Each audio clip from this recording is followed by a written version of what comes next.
안녕하세요. 놓쳤어. 안녕하세요. 김쌤 박쌤과 함께하는 깐깐 피부 이야기. 오늘은 화장품 기초 제품군에 대해서 이야기해 볼 건데요.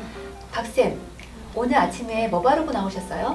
저는 토너, 그 다음에 에센스, 크림 이렇게 간단하게 3개 오늘 바르고 왔습니다. 네, 처음에 토너부터 바르셨는데, 자, 토너란 뭘까요? 토너의 기능은 여러분들이 뭐 매체를 통해서도 많이 들어보실 수도 있는데요. 제가 다시 한번 간단하게 한 3가지로 정리를 좀 해드릴게요. 토너 형태는 첫 번째 이렇게 보이시는 스프레이형 타입이 있고요. 그 다음에 펌핑 타입 2가지가 있습니다. 보통 2가지를 많이 쓰고 있죠, 우리가? 그렇죠. 저 같은 경우에는 요즘 마스크 트러블로 인해서 솜으로 인한 자극도 좀 최소화시키기 위해서 요즘에는 여름이기도 하고 그 다음에 피부에 손상도 좀 있고 예민해져서 스프레이형 타입을 쓰고 있습니다. 네, 저도 스프레이 타입을 좋아하는데요. 자, 솜 같은 경우에는 예민한 피부를 자극해 준다고 했잖아요. 자, 그러면 토너의 또 다른 기능 pH 밸런스에 대해서 알아볼 건데요.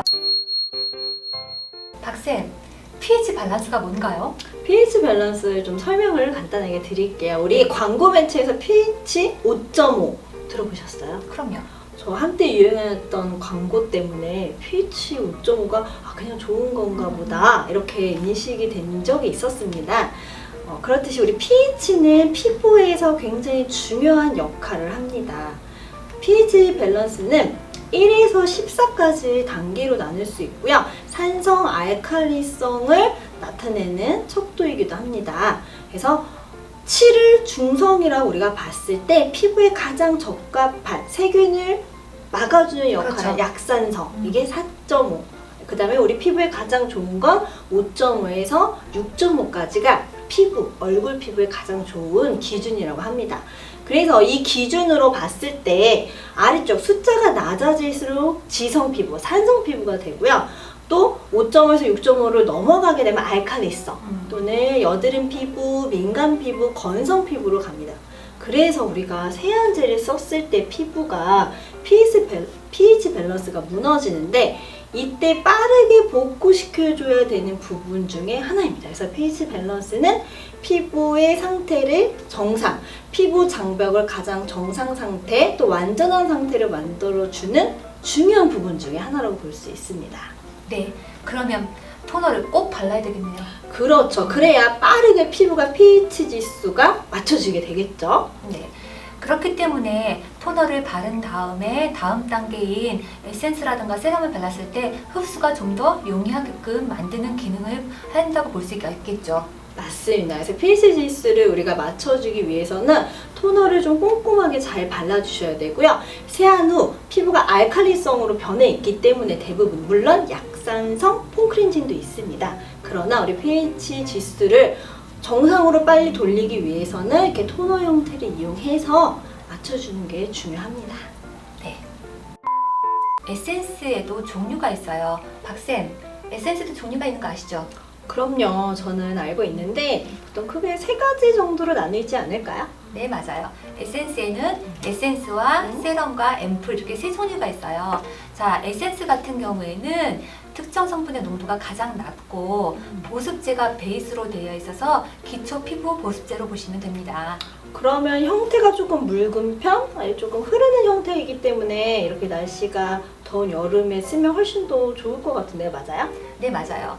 자, 여름 같은 경우에는 친수성 성분이 많은 우리 수분 보습 그런 세럼과 에센스를 많이 사용하는데요. 자, 박쌤 같은 경우에는 유분이 부족한 편이세요? 수분이 부족한 편이세요? 저는 다 부족해요. 근데 수분이 더 부족한 것 같아요. 네, 여름에 주로 피부에 있는 수분이 많이 날아가기 때문에 친수성, 그러니까 수분에 가까운 수분의 친화력이 많은 그런 수분 공급할 수 있는 수분 친화력, 친수성 성분이 많은 에센스를 바르면 좋습니다.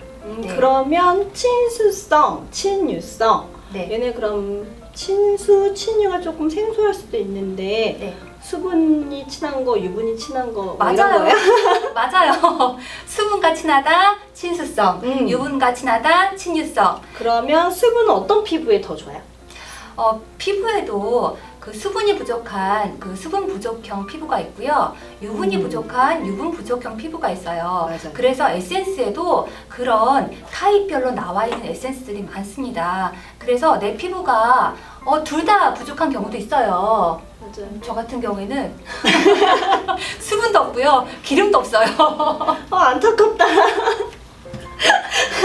그래요. 제가 좀 더 나이가 많아요. 그래서 저 같은 경우에는 에센스보다는 세럼을 더 좋아해요. 세럼 좋죠. 저는 근데 특별할 때 세럼도 쓰고 우리가 조금 더 좋은 것도 있잖아요. 우리가 이런 작은 거, 비싼 거 있거든요. 그것도 많이 선호하는 것 같아요. 그렇죠. 세럼이 더 비싼 이유는 에센스보다 영양 성분이 더 많이 들어있기 때문에 비싸고 더 좋다는 거. 아무래도 비싼 게 좋겠죠. 비싼 게 좋습니다. 화장품은 물론 가격이 다 비싸다고 좋은 건 아닌데 대체적으로 특수 성분들, 네. 기능성이 있는 거는 어쩔 수 없이 가격대가 높아질 수밖에 없습니다. 그래서 조금 더 가격대가 높을수록 고농축, 영양 성분이 많다고 보면 되겠죠? 그렇습니다. 자, 그러면 박쌤, 앰플하고 세럼하고 어떤 게 더 좋을까요? 저는 앰플 좋아합니다. 네, 맞아요. 저도 앰플을 더 좋아합니다. 없어서 못 쓰고 있죠. 앰플 같은 경우에는 자, 재생이 필요하거나 그리고 피부 손상도가 좀 많다 싶을 때 주로 사용합니다. 앰플은 조금 더 작죠. 그런데 가격은 더 비싸집니다. 후덜덜합니다. 가격이 어떤 거는 365일 앰플 쓰면 좋죠. 맞아요. 그래서 시중에 왜 1일부터 30일 쓰는 앰플도 있고 15일 쓰는 앰플도 있고 보니까 뭐 색깔별 앰플, 그 다음에 뭐 타입별 한 종류의 여러 가지 타입이 들어간 앰플도 굉장히 앰플 종류 요즘 많이 있는 것 같아요. 또 맞아요. 일반 화장품에서도 많이 나오고 있죠. 네. 자, 앰플 같은 경우에는 조금 전에도 말했듯이 내 피부가 요즘 칙칙해. 그리고 내 피부가 좀 더 밝아졌으면 좋겠어. 그리고 잔주름. 중요해요.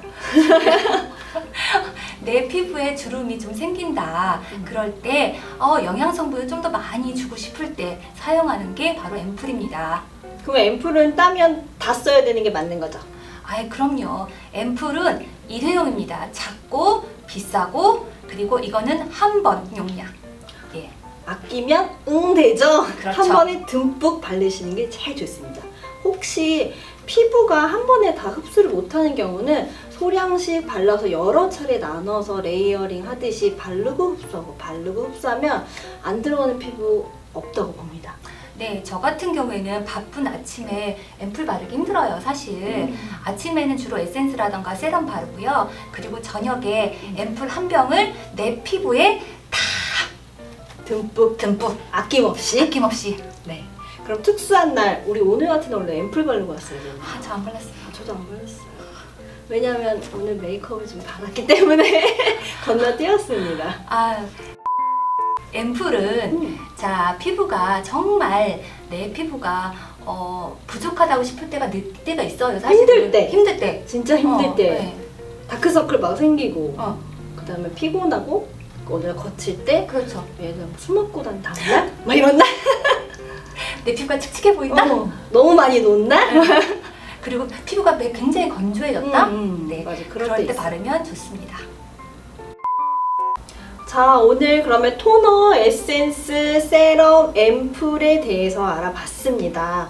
정말 유익한 것 같고요. 우리 일반인 분들도 저희들처럼 조금 세분화적으로 피부에 관심을 갖고 사용해 주시면 훨씬 더 요즘철에 마스크 써서 트러블 나는 피부에 조금 더 진정이 될 수 있고 본인의 피부를 예쁘게 잘 지킬 수 있을 것 같아요. 네, 맞습니다. 우리가 지금 토너에서 그다음에 에센스, 세럼, 앰플에 대해서 얘기를 했잖아요. 다음은 뭐 바르죠? 다음은 크림. 크림은 다음 시간에. 다음 시간에 우리 크림 또 자세히 이야기해 보도록 하겠습니다. 네, 화장품, 죄송합니다.